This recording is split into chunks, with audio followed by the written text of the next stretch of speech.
example, on the issue of whether states have a right to certain degrees of autonomy, we fully supported that and said the states have a right to autonomy with respect even to their resources. VAT, for example, VAT, we believe, must be a state matter. Sales tax ought to be a state matter. I strongly believe in that, and we've always fought for those issues. State police, I strongly believe that we must have state police. Dividing Nigeria, going back to the regions, and all of those kinds of things, I do not believe that at all. I don't think that we need to go back to regions. So if there are people who believe that we must restructure ourselves again along ethnic lines, I don't accept that that is the right way to go, right? So there are many, so when you say restructuring, even seated there with you, I'm sure that many of us, there are various aspects of this restructuring that you may agree with or may not agree with. But as a general position, Nigeria always needs to be re-engineered. We have to keep restructuring. We have to keep re-engineering. For example, look at questions today around whether or not a state should have control over its resources. That's a major point. Of course, states ought to have a good measure of control over their resources. But we must agree, how do you then ensure that the federal government itself functions? Do you still need a federal government, or do you not need a federal government? These are the issues. But to say restructuring, I'm sure that even Mr. Titoju, who I always watch very closely, will agree with me that he doesn't agree. I don't believe that he wants Nigeria to be structured along ethnic lines. Does he want Nigeria to be structured? Is that the restructuring we want? Sorry? Between who and who? How? What do you mean power sharing? We must be specific. What does power sharing mean? What does it mean? In what context?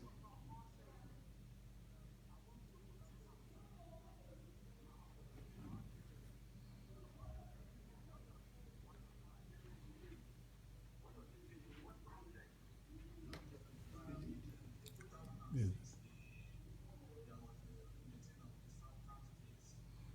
You mean the rotation of the presidency? Let me explain very quickly that as far as I'm concerned, whatever political arrangements the political parties make as to how they want the presidency to go should be left entirely to the parties, should be left entirely to the political parties, and should be a political arrangement. But I don't believe that we should go and write into our constitution that there must be the presidency must go from zone to zone. I don't believe that should be a constitutional issue. I think we should leave that to the parties themselves. If a party decides that we want zoning in 6 geopolitical zones, let them do so.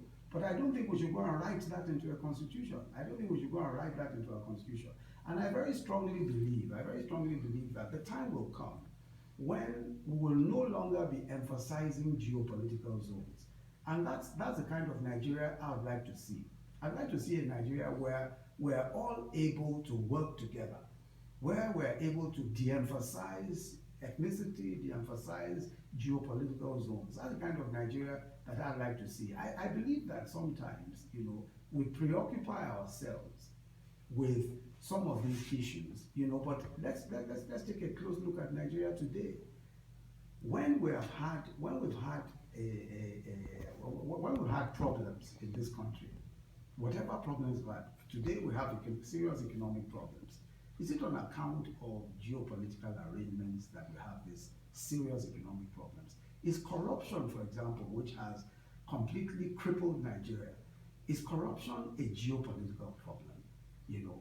Because what I have seen, just looking at the case files, just looking at the cases, is that when people want to be when there is corruption in Nigeria, any case of corruption, you will find federal character. Every geopolitical zone is represented.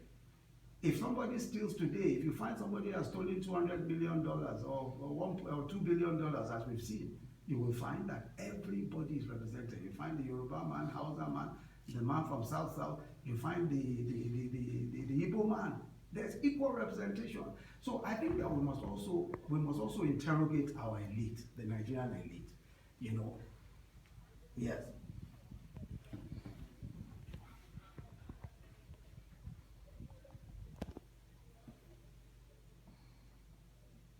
Well, let, let me say that, with respect to constitutional reform, I'm one for continuously reviewing our constitution, especially because there are many faults with our constitution. There are many different problems, there are many different issues, and I believe that we must continue to take a look at the constitution and look for ways of modifying. We shouldn't be shy of constitutional amendments or revisiting our constitution.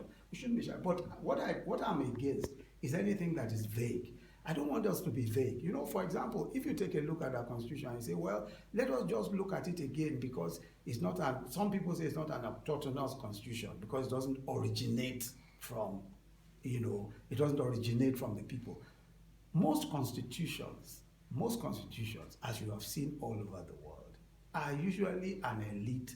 The elite come together, draw up a set of rules and regulations. Everybody accepts it. There are very few places where the man on the street even understands half of what you are saying in this constitutional document. Very few places. So really, what our elite and our representatives ought to do is to provide for the people the very best that will ensure the welfare, the safety, the prosperity of the vast majority of our people. That's the responsibility of the elite. Every other thing, really, when you look at it, I'm a constitutional lawyer. I know that constitutions, generally speaking, how many people get involved. Even if you do a referendum, you can't do a yes or no on a constitutional document. Yes.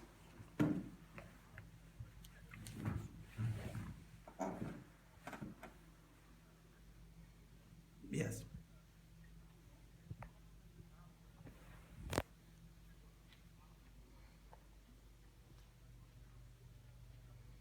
Oh yes. As a matter of fact, in many of my public statements, aside from what I've written, in many of my public statements, for example, look at the whole question of state police. We have continued to advocate state police. I continue to advocate state police. I believe very strongly that we must have state police, must have community policing. We can't achieve it without a constitutional amendment. So I very strongly believe that we must have community policing and state police. And so certainly that would be something that I'd like to see. I would also like to see with respect to the appellate jurisdiction of the courts, that interlocutory appeals must stop at the Court of Appeal. So you don't have somebody, because they want to delay a case, holding up the case from going forward by appealing all the way to the Supreme Court on an interlocutory point. There are so many issues that I'd like to see constitutional reform on. And of course, I'll be more than happy to send that forward to the Constitutional Review Committee.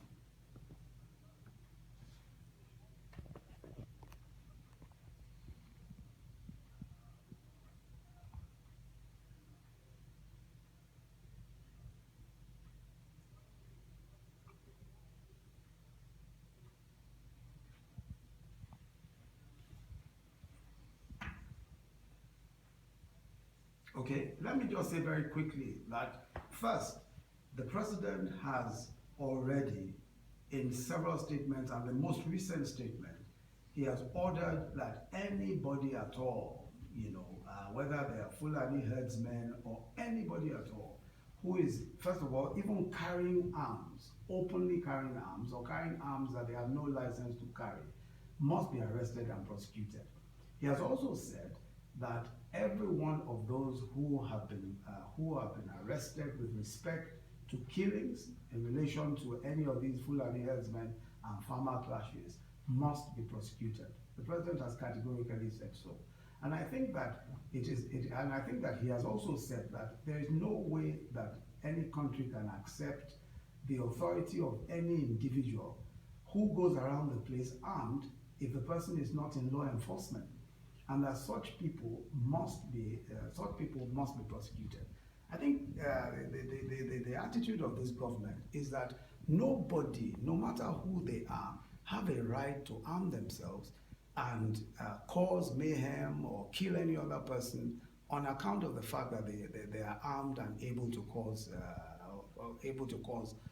trouble or kill other people. So I think it's very clear that the strong position of the president, the strong position of the government is that nobody, whether they are Fulani herdsmen or wherever they may be from, has any right whatsoever to carry weapons openly or to kill anyone. And that's a position that the president has taken and the government takes.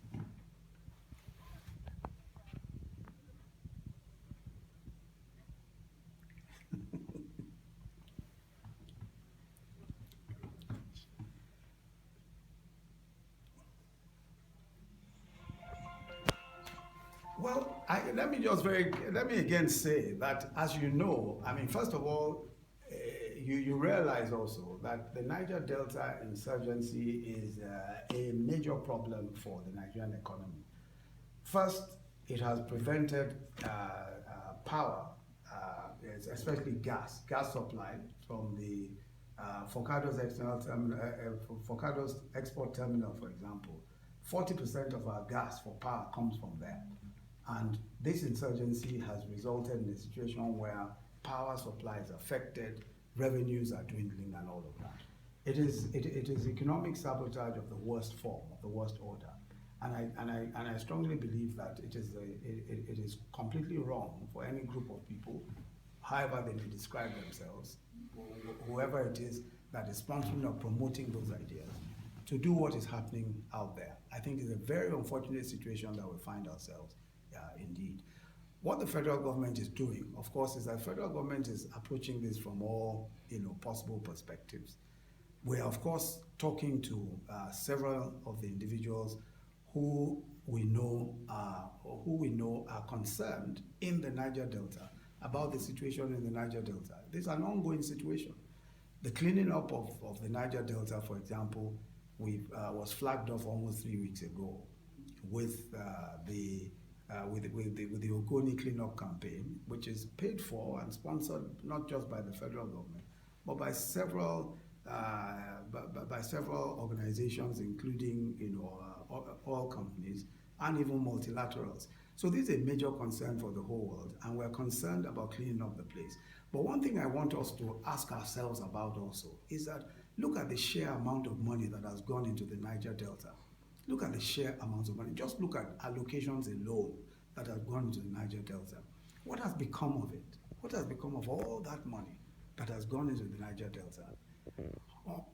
Practically billions have gone there in form of allocation, in form of derivation, and all manner of special funding and special allocations. So I think we also have to ask ourselves, what has happened to all of that resource? And for me, this comes back to the whole issue of dealing with corruption in our country. If we don't deal with corruption, we will find all these kinds of insurgencies happening. Everybody believing that somehow or the other they can deal with the system. They can game the system either by force of arms or by corruption or by deceit. That this country can be milked, that this country can be robbed. And it's a terrible thing for any country when its citizens begin to think like that. So some people will say, well, politicians have stolen the money. Others will say, well, if politicians stole it, then we can take the rest of the money by force of arms. I think we're dealing with a very complex situation in the Niger Delta and elsewhere in Nigeria. But it all comes down to the basic questions of governance in this country. And that's why this government is determined to ensure that we put things right, that things are just done right and they're done correctly. It's a difficult task, very, very difficult task to do things right, especially when so much has gone wrong. But we're determined to do it right.